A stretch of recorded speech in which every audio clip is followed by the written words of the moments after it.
এই কাহিনীর সমস্ত চরিত্র এবং ঘটনা সম্পূর্ণ কাল্পনিক। বাস্তবে জীবিত বা মৃত কোনো ব্যক্তি অথবা কোনো ঘটনার সাথে এর মিল থাকলে তা সম্পূর্ণ অনিচ্ছাকৃত এবং কাকতালীয়। ব্যবহৃত অপ্রাকৃত এবং অলৌকিক ঘটনাক্রম পরিবেশনার উপক্রম মাত্র। কুসংস্কারে বিশ্বাস করবেন না, কুসংস্কার ছড়াবেন না। নমস্কার, আপনারা শুনছেন 221B হ্যারিসন রোড, বাংলার ভূত বাংলার ভয়, উল্টো পাল্টা গল্প নয়। আজ আপনারা শুনবেন সাগর কুমার পাঠকের লেখা বুড়িবালামের তীরে। গল্পটা পূর্ব সম্প্রচারিত হয়েছে দুটো পার্টে। প্রথম পার্ট বুড়িবালামের বিভীষিকা প্রিমিয়ার হয়েছে 6 ফেব্রুয়ারি 2025, আর দ্বিতীয় পার্ট উড়িষ্যার জঙ্গলে এক রাত প্রিমিয়ার হয়েছে 7 ফেব্রুয়ারি 2025। তাহলে যারা যারা এই দুটো পার্ট এখনও শোনোনি তাদের জন্য এই কম্পাইলেশন ভিডিও। শুভর ভূমিকায় আদিত্য, তন্ময়ের ভূমিকায় কিংবদন্তি চ্যানেল থেকে সৌরভ রায়, চয়নের ভূমিকায় নীল, বসন্ত মহাপাত্রর ভূমিকায় সুমিতেন্দ্র, বন্টু আর গল্প পাঠে আমি প্রত্যয়। তাহলে শুরু হচ্ছে আজকের পর্ব।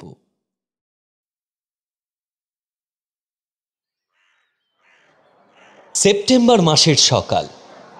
আমি কলেজে গিয়ে দেখলাম আমাদের গ্রুপটার মধ্যে কি নিয়ে যেন তর্ক হচ্ছে। কিছুটা কথা শুনে বুঝলাম 3 দিনের জন্য কোথাও ঘুরতে যাওয়ার কথা হচ্ছে। আমার মনটা কদিন ধরে বেড়ানোর জন্য আঁকুপাকু করছিল। সেমিস্টার সবে শেষ হয়েছে, তাই এখনই সুযোগ, এরপরে আর সম্ভব হবে না। আমরা 4 জন সেই স্কুল জীবন থেকে বন্ধু। এখন একই কলেজে পড়লেও আমাদের স্ট্রিম আলাদা। শুভ বলল, তবে ওই দীঘা বা মন্দারমণি যাবো না, সেটা কিন্তু আমি আগেই বলে দিচ্ছি। তন্ময় বলল, আমার এক মাসতুতো দাদা কদিন আগেই বাংড়িপোষি থেকে ঘুরে এলো। জায়গাটা দারুণ। প্রথমে ট্রেনে বালাসোর, তারপর সেখান থেকে লোকাল ট্রেনে বা গাড়িতে বাংড়িপোষি। যদি যাস তো বলতে পারিস, তাহলে দাদার থেকে রিসর্টের ফোন নাম্বারটা নিয়ে নেব। চয়ন বলল, তাহলে ওখানেই চল।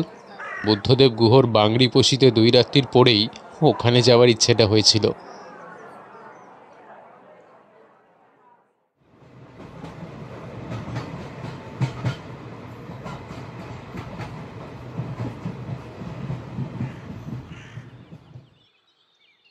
সেই মতো সব ব্যবস্থা হলো।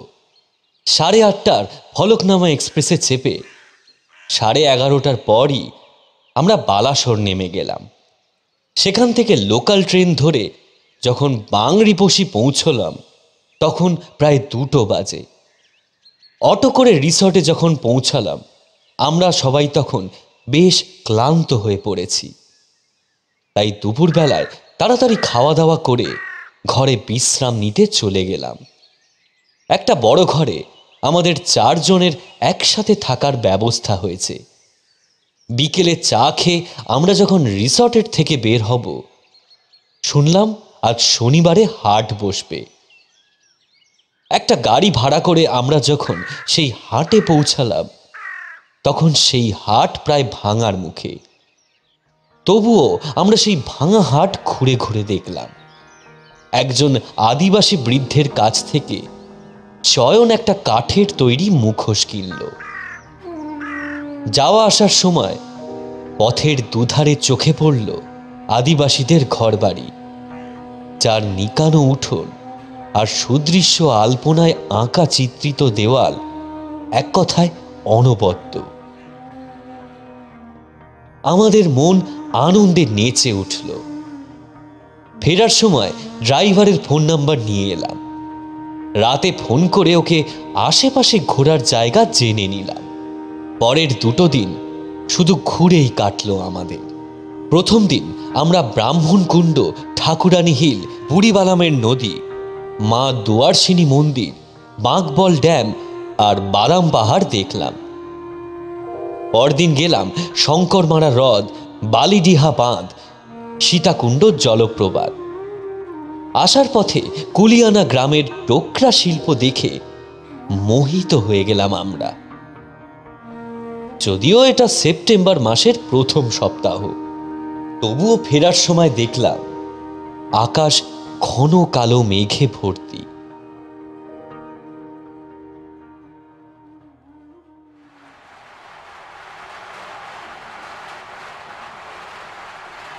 রিসর্টে ঢোকার প্রায় সঙ্গে সঙ্গেই মুষলধারে বৃষ্টি নামল। রিসর্টের এক কম বয়সী যুবক বন্টু আমাদের এতদিন দেখভাল করছিল। সে আমাদের কফি দিতে এসে জানালো, স্যার এখন টানা 2 দিন বৃষ্টি হবে। আমি বললাম, তুমি কি করে জানলে? টিভি লোকাল চ্যানেলে দেখাচ্ছে স্যার। শুভ বলল, এ বাবা, তাহলে কি ঘরে বসে কাটাতে হবে নাকি 2 দিন? বন্টু কিছু না বলে পকোড়া আনতে চলে গেল।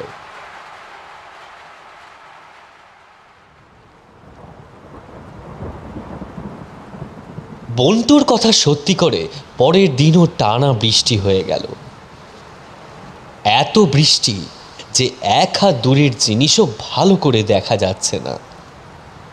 আমরা টানা 2 দিন ঘুরে সেদিনটা শুয়ে বসে আর মোবাইল ঘেটেই কাটালাম। তবে একটা জিনিস দেখলাম, এত বৃষ্টিতেও এখানে জল দাঁড়ায় না, কিছুক্ষণ পরেই জল নেমে যায়। আজ দুপুরে ঘুমিয়েছিলাম বলে রাতের বেলা আর ঘুম আসছিল না। আমরা শুয়ে শুয়ে গল্প করছিলাম। চয়ন বলল, কি রে অমিয়, তুই তো আবার লেখালেখি করিস, তা একটা ভূতের গল্প বল না। আমি বললাম, ভূত নয়, তোদের বরং বুড়ি বালামের গল্প বলি। ঠিক গল্প নয়, বিপ্লবী বাঘা যতীনের কথা। এখানে ঘুরতে আসার আগে কিছুটা পড়াশোনা করেছিলাম, যদি শুনতে চাস তো সেই কথা বলতে পারি। তন্ময় বলল, নেই মামার চেয়ে কানা মামাই ভালো। আমি বলতে শুরু করলাম।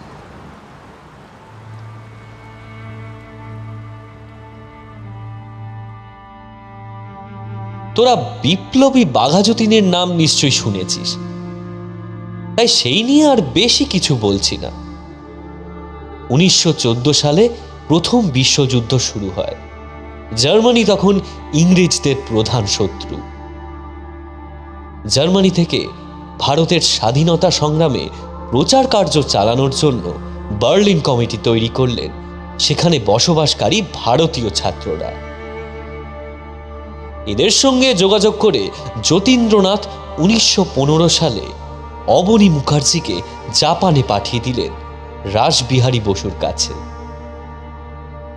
এদিকে অতোন্নতি সমিতির প্রতিষ্ঠাতা বিপিন বিহারী গাঙ্গুলির সাহায্যে 1914 খ্রিস্টাব্দের 26শে আগস্ট কলকাতার ধর্মতলায় রডা অ্যান্ড কোম্পানির দোকান থেকে বিপ্লবীরা 50টি মাউজার পিস্তল ও 4600 রাউন্ড কার্তুজ লুট করেন। নেতৃত্ব দিয়েছিলেন বাঘা যতীন। তারপর বাঘা যতীন ও তার সঙ্গীরা উড়িষ্যার বালেশ্বরে গিয়ে লুকিয়ে থাকেন। বাঘা যতীন চেষ্টা করেছিলেন জার্মানির কাছ থেকে অস্ত্র সংগ্রহ করতে। পরিকল্পনা অনুযায়ী এক বিপ্লবী যোগাযোগ করেন জার্মান সরকারের সঙ্গে। জার্মান প্রশাসন ভারতের স্বাধীনতা সংগ্রামীদের অস্ত্র নিয়ে সাহায্য করতে রাজি হয়েছিল।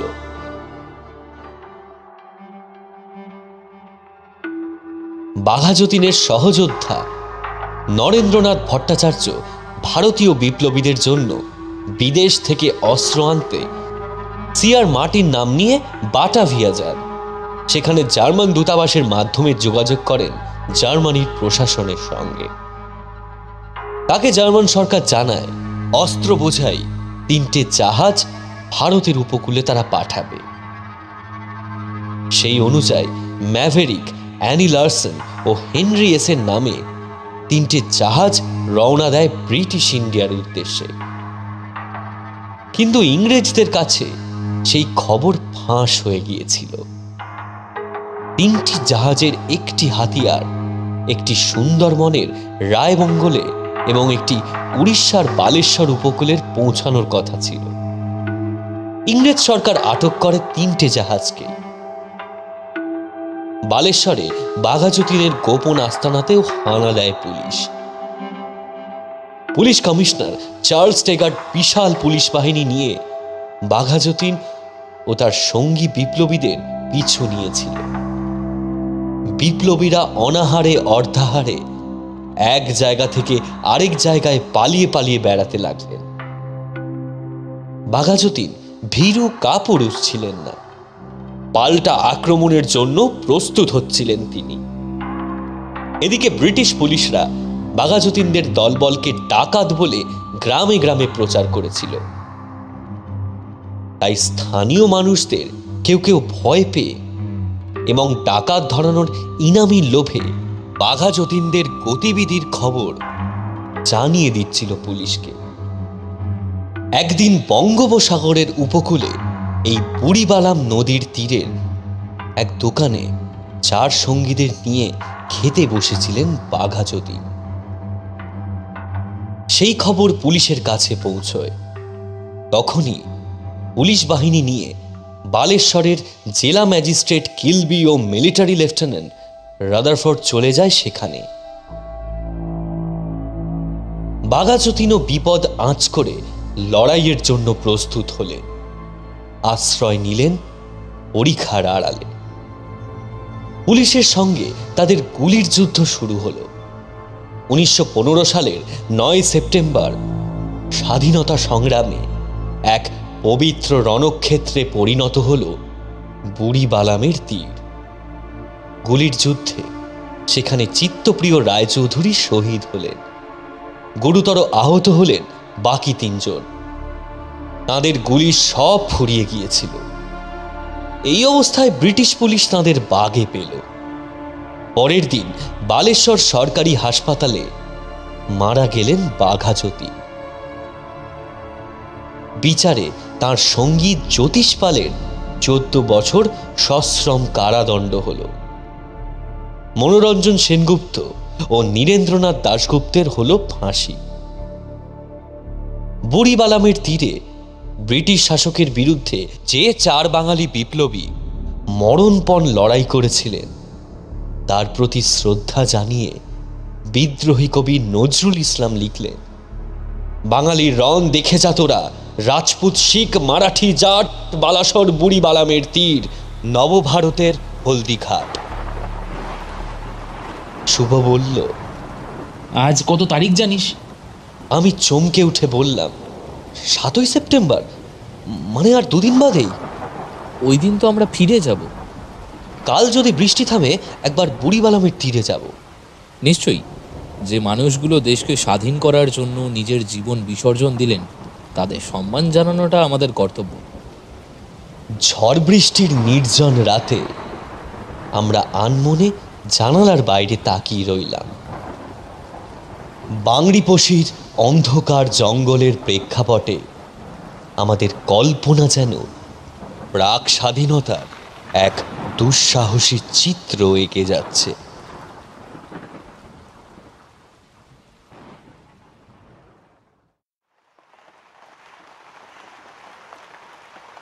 পরদিন সকালে দেখলাম বৃষ্টি অনেকটা ধরে এলেও তখনও ফোঁটা ফোঁটা পড়ছে। এদিকে আমাদের ড্রাইভার জানালো সে এই বৃষ্টিতে আমাদের নিয়ে কোথাও যেতে পারবে না। অগত্যা আমরা গোমরা মুখে বসে রইলাম। আমি বন্টুকে ধরলাম স্থানীয় কোনো জায়গায় ঘুরতে যাওয়ার ব্যবস্থা করে দেওয়ার জন্য। ওকে কিছু টাকাও দিয়ে দিলাম গাড়ি ভাড়া বাবদ। বন্ধুদের একথা জানাতেই ওরা হই হই করে উঠল। মোট কথা, আজ আমাদের বেরোতেই হবে।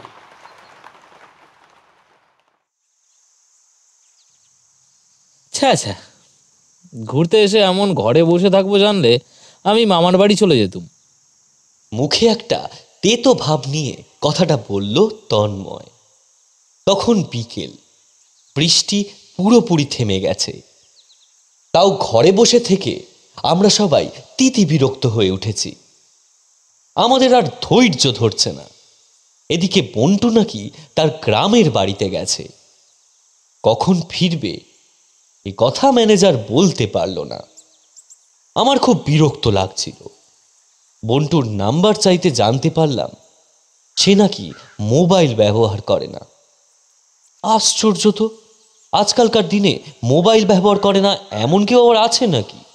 মনে হচ্ছে বাকি ছুটিটা পুরো মাঠেই মারা যাবে রে। ও বেচারার মতো কথাটা বলল চয়ন।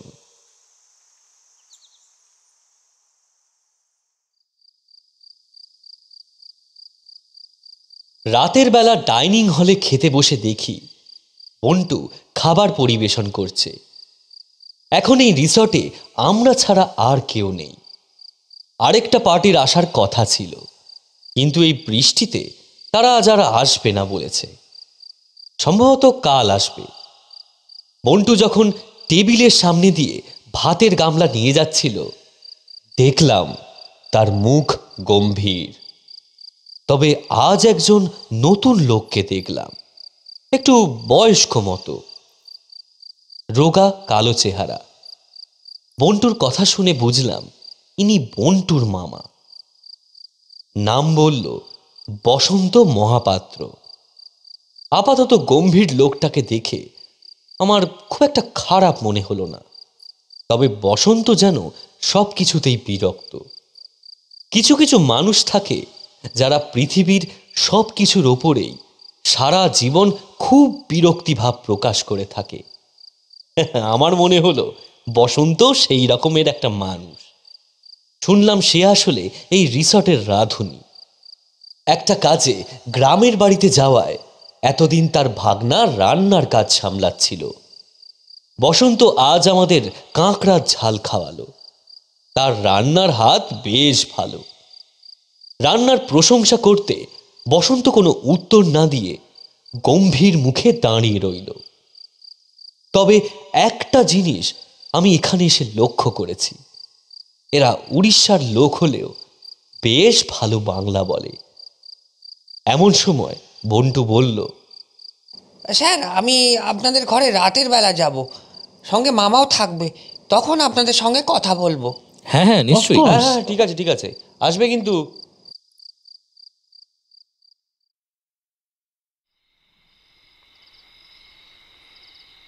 রাতের বেলা আজ বেশ ঠান্ডা লাগছিল। আমরা পাখা বন্ধ করে তাস খেলছিলাম। বন্টু আর বসন্ত ঘরে ঢুকলো।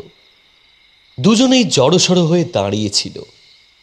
আমরা বসতে বলায় বন্টু একটা চেয়ারে বসলেও বসন্ত একইভাবে দাঁড়িয়ে রইল, মুখে একরাশ বিরক্তি। সে এবার বন্টুর দিকে তাকিয়ে ইশারা করতেই বন্টু বুক পকেট থেকে টাকা বার করে বলল, স্যার আপনি গাড়ি ভাড়া করতে যে টাকা দিয়েছিলেন সেটা ফেরত নিয়ে নিন স্যার। তবে এখানে পুরোটা নেই, কিছু কম আছে। একজনকে অ্যাডভান্স দিয়েছিলাম, কিন্তু বুকিং ক্যান্সেল করলে সে ওটা ফেরত দেবে না আগেই বলেছিল, তাই ওটা আর ফেরত দিতে পারবো না। কিছু মনে করবেন না স্যার। কিন্তু তুমি আমাদের জন্য বুকিং কোথায় করেছিলে? বুড়িবালামের পাশেই একটা জঙ্গল আছে, রাতের বেলা সেই জঙ্গলে যাবো ভেবেছিলাম। আরে সে তো দারুণ ব্যাপার, রাতের বেলা জঙ্গল সাফারি, উফ কি থ্রিলিং হতো মাইরি। তা এখনই বা হবে না কেন বন্টু? বন্টু মাথা নিচু করেছিল। এবার লক্ষ্য করলাম সে আর চোখে মামার দিকে তাকাচ্ছে। বসন্তের চোখে তার ভাগনার প্রতি ভৎসনা দৃষ্টি ফুটে উঠল। সেটা লক্ষ্য করে তন্ময় বলে উঠল, তোমার মামা বারণ করেছে বুঝি? কিন্তু কেন? বসন্ত এবার হিস হিসে গলায় বলে উঠল, আজি রাত্রি সেথারে যাই পারবি নাহি স্যার। কেন, কি অসুবিধা আছে? যদি কিছু এক্সট্রা টাকা লাগে বলো, আমরা দেব। সব কিছু তো টঙ্কা দিয়ে হয় নাহি স্যার, কিছু কথা আছে যাহা জানিবা ভালারে নাহি। আমি তখন রহস্যের গন্ধ পেয়ে মোলায়েম স্বরে বললাম, বসন্তদা আমরা কালই ফিরে যাব। এইভাবে ঘরে বসে খুব বোর লাগছে। প্লিজ তুমি একটা কিছু ব্যবস্থা করে দাও। ওই জঙ্গলে আজ রাতে আমাদের একটু নিয়ে চলো প্লিজ। অপনর একা সেই জঙ্গল ভিতরে যাইবার অনুমতি পাই পারিবি নাহি। ঠিক আছে, তাহলে বন্টু আমাদের সাথে চলুক। না না সেটি পিল্লা বচ্চা ছেলে, তাকু এথিরে মধ্যে জড়াইবেন নাহি। আমি তখন আবার নরম স্বরে বললাম, তাহলে তুমিও আমাদের সাথে চলো বসন্তদা, বন্টুও থাকুক। আজ রাতটা আমরা না হয় তোমাদের নিয়েই আমাদের নৈশ অভিযান চালাবো। বসন্ত ভ্রু কুঁচকে কিছুক্ষণ কি যেন চিন্তা করলো, তারপর বেশ বিরক্তি নিয়েই বলল, ঠিক আছে স্যার, আপনারা প্রস্তুত হুয়া, ମୁଁ ଗଣ୍ଡି ଡାକୁଛି। ঠিক 11:30ରେ ଯିବି। ମ୍ୟାନେଜର তখন নিদ যাইব, ତା ପୂର୍ବେ ସେଥିରେ ଯାଇପାରିବି ନାହିଁ। তবে ଗୋଟେ ସର୍ତ୍ତ ଅଛି। আরে তোমার সব শর্ত মানতে আমরা রাজি আছি, তুমি তুমি শুধু আমাদেরকে জঙ্গলে নিয়ে চলো। মনে রাখা, সেথারে গিয়া আপনারা হয়তো এমন কিছু ଦେଖିପାରା ଯାହା আপনার পূর্বে কেবে দেখি নাহি। ଆଉ মোর সহিত কথা না কই আপনার নিজে থেকে হঠাৎ কিছু করি বসিবেন না। আর সকলে সর্বদা একই স্থানরে থাকিবে, কেউ আলাদা হবে নাহি। ওরে বাবা, সেখানে কি আবার বাঘ ভাল্লুক আছে নাকি? বসন্ত কোনো কথা না বলে একবার ওর দিকে বিরক্ত মুখে তাকালো। তন্ময় ব্যাপারটা আঁচ করে বলল, ঠিক আছে, কোনো চিন্তা নেই, আমরা সবাই তোমার কথা মতো চলবো। আমি পকেট থেকে টাকাটা আবার বন্টুর হাতে দিলাম। ওরা বেরিয়ে যেতেই শুভ বিছানায় লাফ দিয়ে উঠল। উফ, আমার তো ভাবতেই কেমন থ্রিলিং লাগছে। বুড়ি বালামের তীরের জঙ্গলে আমাদের নৈশ অভিযান, তাও এমন একটা দিনে। জিও, কিছু হবে না তোরে? তুই থাম তো, ভিতর ডিম কোথাকার। যা বলেছিস, কোথায় না আমরা একটু একটু অ্যাডভেঞ্চার করবো, একটু এক্সাইটমেন্ট থাকবে। বেটা খালি খালি ভয় ভয় ভয় ভয়, মানে সত্যি মানে ওকে নিয়ে আর পারলাম। 11:30টার সময় বন্টু আমাদের ডাকতে এলো। বাইরে বেরিয়ে দেখলাম একটা সাদা রঙের টাটা সুমো দাঁড়িয়ে আছে। ড্রাইভারের সিটের পাশে বসে বসন্ত চাপা স্বরে কিছু বলছিল। আমরা সেখানে হাজির হতেই সে চুপ করে সেই বিরক্তি ভরা মুখে আমাদের দিকে তাকিয়ে রইল। এরপর গাড়ির ইঞ্জিন স্টার্ট দিতেই আমরা নিজেদের মধ্যে হাসি গল্পে মেতে উঠলাম।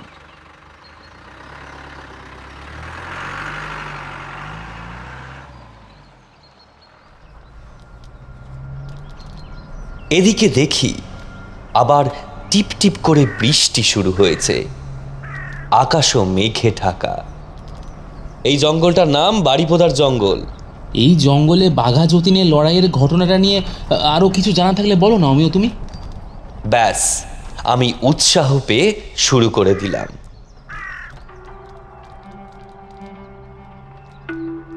9 সেপ্টেম্বর তখনও পূবের আলো ভালো করে ফোটেনি। সঙ্গীদের নিয়ে যতীন্দ্রনাথ বুড়িবালামের তীরে উপস্থিত হয়েছিলেন।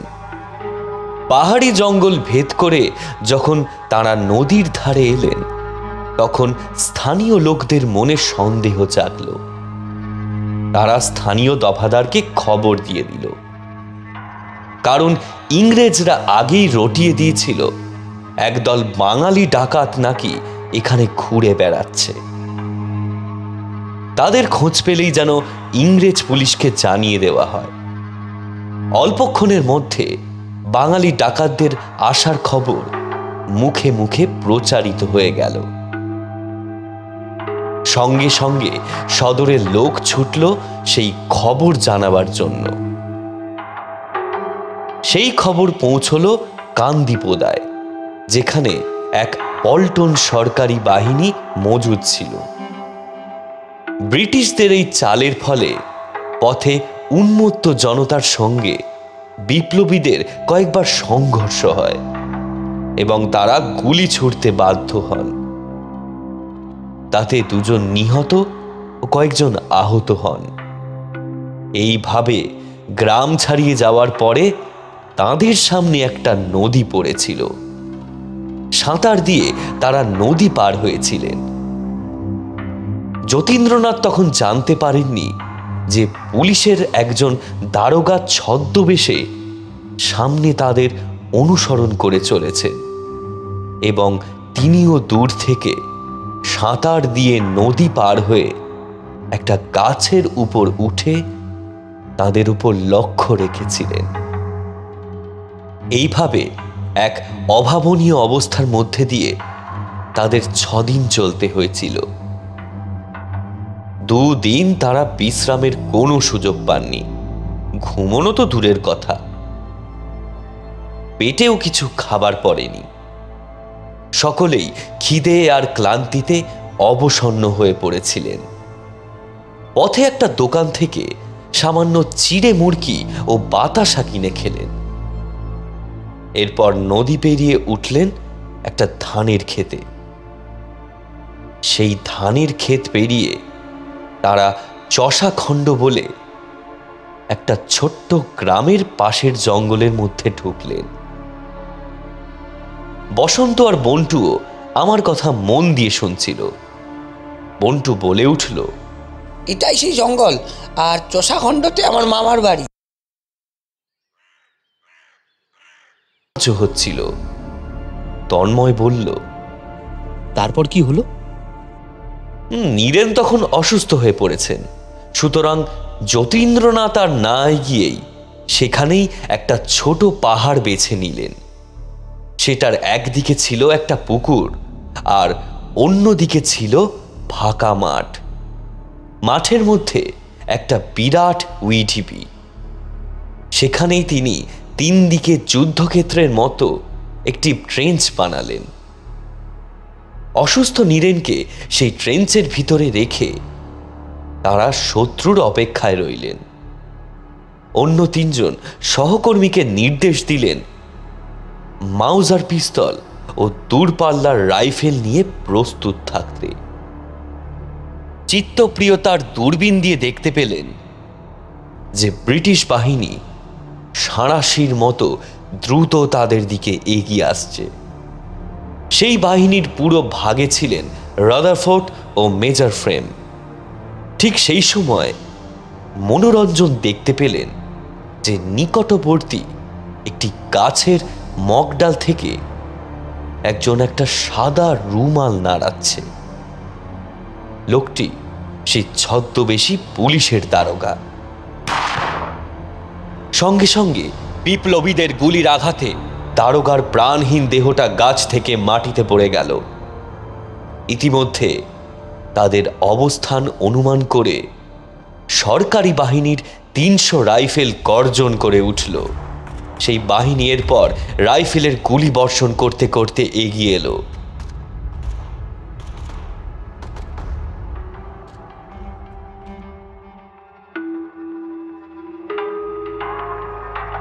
এরপর ঘটনা সবার জানা।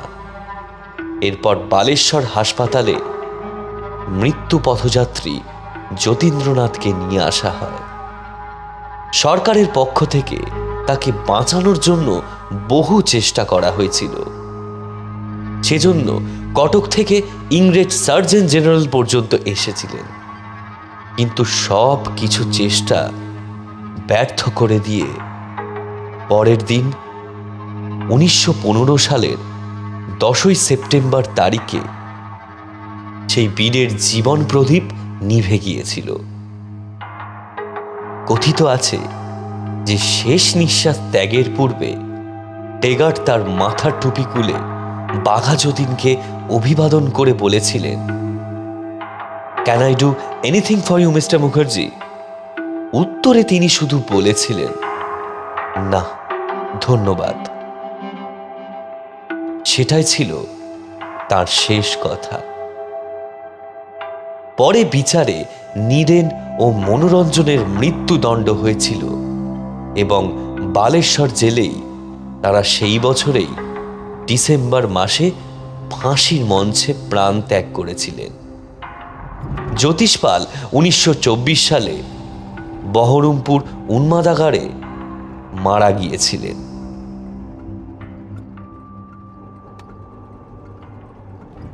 কথা বলতে বলতে খেয়াল করিনি যে আমরা জঙ্গলের একদম ধারে চলে এসেছি। ড্রাইভারকে সেখানে গাড়ি থামাতে বলে বসন্ত নেমে এলো। আমরাও তার দেখা দেখি নেমে এসে তাকে অনুসরণ করলাম। শুধু মোবাইলের টর্চটা জ্বালাতেই বসন্ত বারণ করল। আমরা কিছু না বলে তার পিছু পিছু অগ্রসর হলাম। কিছুক্ষণের মধ্যেই আমাদের চোখ অন্ধকারে সয়ে গেল। জঙ্গলের মধ্যে দিয়ে আমরা দল বেঁধে চলেছি। এমন সময় মেঘের ফাঁক দিয়ে অষ্টমীর চাঁদ উঁকি দিল। সেই আধখানা চাঁদের আলোয় একটা মোহময়ী পরিবেশের সৃষ্টি হয়েছে। অন্ধকারে গাছের দল চুপ করে দাঁড়িয়ে যেন আমাদের লক্ষ্য করছে। হঠাৎ বসন্ত দাঁড়িয়ে পড়ে আমাদের থামতে বলল। বিরক্ত হয়ে বললাম, থামলে কেন? বুড়িবালামের তীরে যাবে না?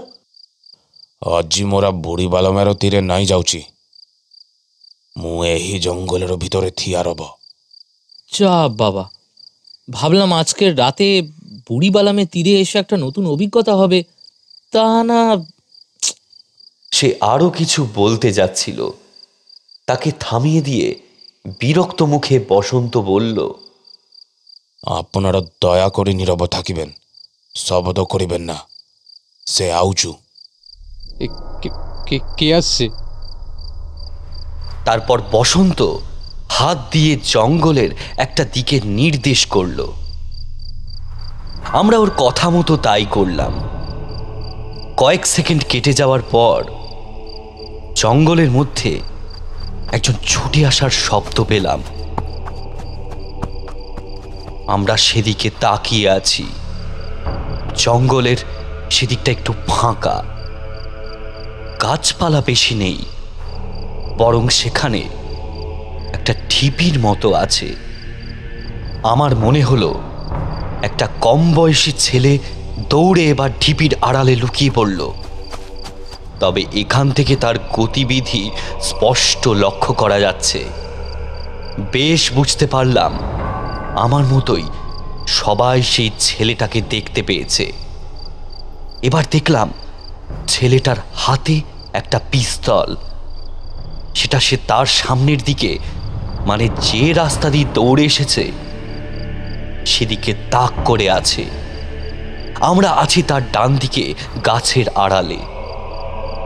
এমন সময় দেখলাম একদল মানুষ তার দিকে এগিয়ে এলো। তাদের পরনের পোশাকগুলো একটু অদ্ভুত, খাকি বর্দি হাফ প্যান্ট আর মাথায় টুপি। আজকাল কেউ আর এরকম পোশাক পরে না ঠিকই, তবে কোথায় যেন এরকম পোশাক আমি দেখেছি। আরে এরা তো সেই যাত্রা সিনেমার ইংরেজ আমলের পুলিশের মতো পোশাক পরে আছে দেখছি। এখানে কি কোনো শুটিং ফুটিং হচ্ছে নাকি? সিনেমা শুটিং হলে আলো থাকতো, ক্যামেরা থাকতো, আরো কত লোকজন থাকতো, কিন্তু ওখানটা তো পুরো অন্ধকার। চুপ কর।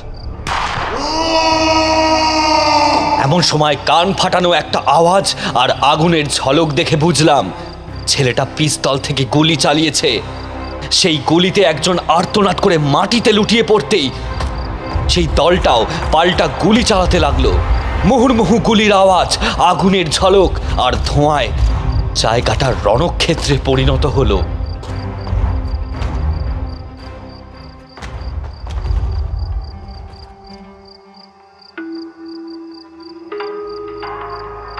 একটু বাদেই সব আওয়াজ বন্ধ হয়ে গেল। ধোঁয়ার কুণ্ডলীও সরে গেছে। দেখলাম সেই উর্দিধারী দলটা এবার ঢিপির কাছে এগিয়ে এলো। তারপর চ্যাংদোলা করে সেই কিশোরের দেহ তুলে নিয়ে বেরিয়ে গেল। তারপর সব অন্ধকার। চোখের সামনে বুড়িবালামের এই জঙ্গলে আবছায়া চাঁদের আলোয় কারা যেন এসে একটা নাটকের এক টুকরো মর্মান্তিক দৃশ্যের অভিনয় করে আবার অন্ধকারে উধাও হয়ে গেল। এরা কারা? মানুষ?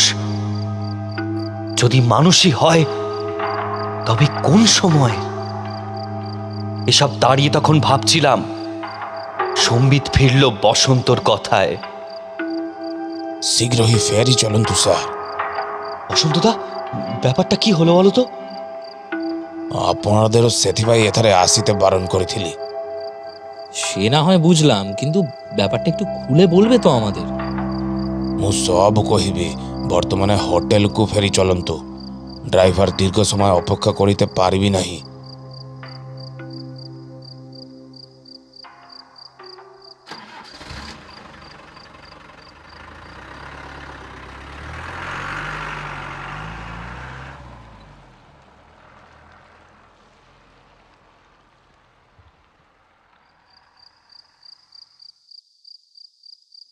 রিসর্টে ফিরে আসার পর বন্টু সবার জন্য কফি করে আনলো। রাত তখন 1টা। আচ্ছা বসন্তদা, আমরা তোমার চেয়ে অনেক ছোট। বলতে গেলে তোমার ভাগ্নে বন্টুরই বয়সী। আমাদের আর আপনি বলতে হবে না, বরং তুমিই বলো। চয়ন বলল, একদম ঠিক বলেছি সমীয়। আপনি বললে কেমন যেন পরপর শোনায়। বসন্তদা গম্ভীর মুখে কফির কাপে চুমুক দিয়ে বলা শুরু করলো।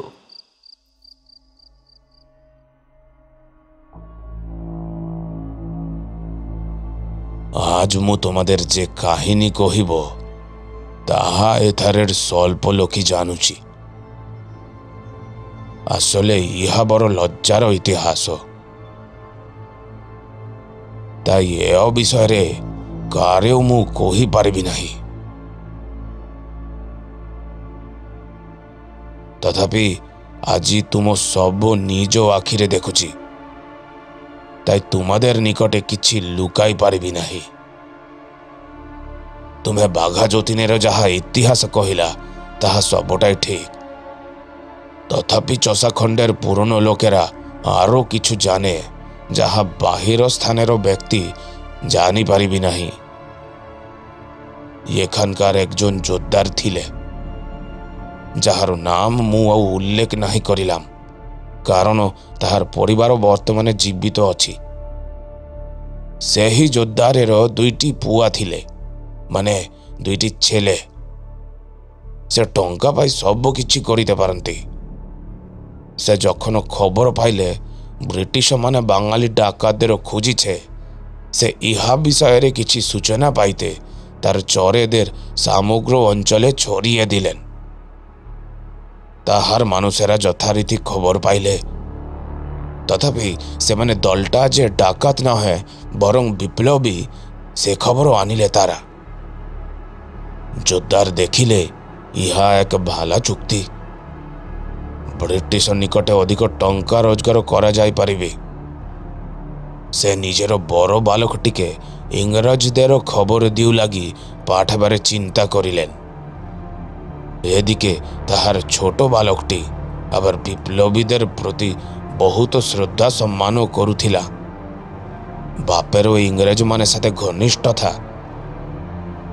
তাহার আদৌ পছন্দ থিলে না। সে নিজ দাদার মুখে ইহ সংবাদ শুনি নিজ পিতারে পুলিশ নিকট খবর করিতে বারণ করিলা। তার দাদা ও ভাইয়ের অনুরোধ রাখিতে রাজি হয়ে গিলা। দু ছেলের সহিত বহু অশান্তি করিবার অন্তে সে যোদ্ধার আপনি খবর দিতে রওনা দিবিপারা সিদ্ধান্ত নিলা। ছোট ছেলে তারপর পিতার সিন্দুক থেকে পিস্তল বাহির করি নিজ বাপকে শাসাতে লাগিলে। তাহার বাপও ভাবিছিল তাহার পুয়া ফাঁকা হুমকি দেউছি। ଆଉ ସେଥି ଭେବେ ଯେଇ ସେ ଘୋଡ଼ାର ଉପରେ ଚଢ଼ିତେ ଯାଉଥିଲେ, ଅମନି ତାହାର ଛୋଟ ছেলের হাতের পিস্তলটা বিস্ফোরক শব্দ করে উঠিলা। লক্ষ্যশ অব্যর্থ। ছোট্ট ছেলেটি ଆଉ অপেক্ষা না করি সেথারু ধাইকিরিকিরি পলাই গিলা। বিপ্লবী দলকে সতর্ক করিবা পাই সে তাহাদের কোঠি বাড়ি ছাড়ি জঙ্গলের ভিতরে প্রবেশ করিলা। সে খবর পাইলে যে বিপ্লবী মানে বুড়িবালামের নদী কূলারে অছন্তি। ଏହି ସମୟରେ ବড় ছেলেটি নিজ ভাইয়ের এপারি ভয়ঙ্কর কাণ্ড দেখি অভিযোগ করে বসিলা। স্থানীয় পুলিশ বাহিনী তুরন্ত বালকটিকে পিছা করিলা। ও আজ জঙ্গলের ভিতরে প্রবেশ করেছিল সে সংবাদ তাহারা বড় ছেলেটিকে নিকট পাইলা। যদি সে কোনো প্রকারে বিপ্লবীদের নিকট পৌঁছে পারি তবে সেমানে পলাই ଯିବେ। ইহা পরে পুলিশ জঙ্গলের মাঝি বালকটিকে ঘেরিবা পাই ବହୁତ କୌଶଳ ବ୍ୟବହାର କରିଲା। ଶେଷରେ ବାଲକଟି ଜଙ୍ଗଲରେ ପୁଲିସ ସହ ଗୁଲି ବିନିମୟରେ ମୃତ୍ୟୁବରଣ କରିଲା। তবে ইহার পূর্বে বালকটির গুলির প্রহারে কিঞ্চিত পুলিশ কর্মী নিহত হয়ে পড়িছিলা। আজি আপনার সেই ঘটনাটাই নিজ আখিরে দেখুছি। সেদিন থিলে 22 ভাদ্র 1322, ইংরাজিতে 4 সেপ্টেম্বর 1915 সাল।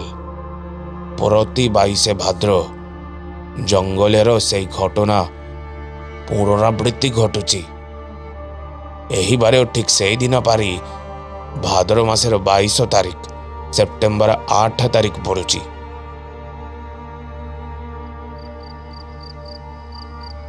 তুমি এত কথা কি করে জানলে? ମୁଁ ସେଇ ଯୋଦ୍ଧାରେର ପରିବାରର ବଂଶଧର ଅଛି। ଆଜି ବି ମୋରା ଆମ ପୂର୍ବପୁରୁଷର বিশ্বাসঘাতকতা ପାଇଁ লজ্জিত। তা কেন হবে? তোমাদের বংশে তো সেই ছোট ছেলের মতো সিংহ হৃদয় বিপ্লবীও জন্মেছিলেন, যিনি দেশের প্রতি ভালোবাসার জন্য নিজের বিশ্বাসঘাতক বাবাকে নিজের হাতে শাস্তি দিয়েছেন। হয়তো ইতিহাসের পাতায় তার স্থান হয়নি, কিন্তু এই সব মানুষের জন্যই আজ আমরা স্বাধীন। বলছি দেখ, কাল তো আমাদের বেলায় ট্রেন। আমরা সকালবেলা একবার বুড়ি বালামের তীরে গিয়ে শ্রদ্ধা জানিয়ে আসবো সেই সব মৃত্যুঞ্জয়দের উদ্দেশ্যে, কেমন? ঠিক বলেছিস। আচ্ছা বন্টু আর বসন্তদা, তোমরাও কিন্তু আমাদের সঙ্গে যাবে। দেখলাম বসন্তদার চোখের কোণে চিকচিক করছে জল। আমাদেরও মাথা শ্রদ্ধায় নত হয়ে এলো সেই নাম না জানা বীর শহীদদের স্মরণে।